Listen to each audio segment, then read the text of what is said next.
একটা বিল্ডিংয়ের মূল্য তোমার ছেলের জীবনের চেয়ে অনেক বেশি। একটা ওভারব্রিজের দাম তোমার হাজার ছেলের লাশ দিয়েও কি চুকাতে পারবে? একটা মেট্রো স্টেশন কি গর্বে ধারণ করতে পারবে তুমি? কি আছে তোমার অপত্য স্নেহে? গাড়িগুলো বাসগুলো যে পুড়ে গেল, তোমার ছেলেদের রক্ত মাংস তো আর চলবে না এদের ইঞ্জিন। মেট্রো কি আর তোমার ছেলেদের দুঃসাহসের বিদ্যুতে ছুটবে?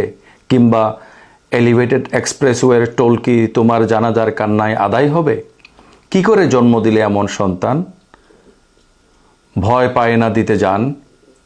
যেদিন তোমার পেটে ধরতে পারবে আস্ত একটা মেট্রো রেল, যেদিন তোমার কোলে দোলাতে পারবে গোটা দেশের ডেটা সেন্টার, যেদিন তোমার স্তন থেকে দুধ নয় ঝরবে বিটিভির বাম্পার ফলনের সংবাদ, যেদিন তোমরা মানুষের বাচ্চা নয় জন্ম দিবে বাস, ট্রাক, ওভারব্রিজ, সেদিন বুঝতে পারবে একটা বিল্ডিংয়ের মূল্য তোমার রক্ত মাংসের সন্তানের চেয়ে আসলে অনেক বেশি।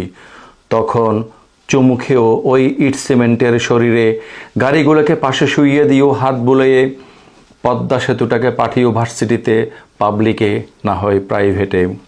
আর রাতে ঘরে ফেরার অপেক্ষা করো প্রিয় ওভারব্রিজটার, স্টেশনটার, মুখে ভাত তুলে খাইয়ে দিও বিটিভিটাকে, বাবা বলে ডেকো শখের মেট্রো রেলটাকে।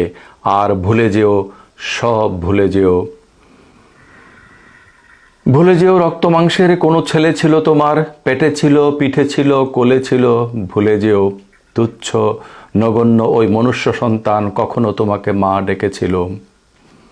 তোমার ঘরে এখন বিটিভি, তোমার বিছানায় এক্সপ্রেসওয়ে, তোমার আঁচল ধরে আছে মেট্রো রেল। আর কি চাই তোমার? যাও, চুমু খেয়ে নাও ভবনটাকে, চেয়ারটাকে, হেলিকপ্টারটাকে, তারপর ঘুমিয়ে যাও। সকালে আবার তোমার বিল্ডিং গড়ুর ক্লাস আছে। এই অসাধারণ কবিতাটা লিখেছে রসনারা মুক্তা। কবিতাটার নাম গোল্ডফিশের কান্না।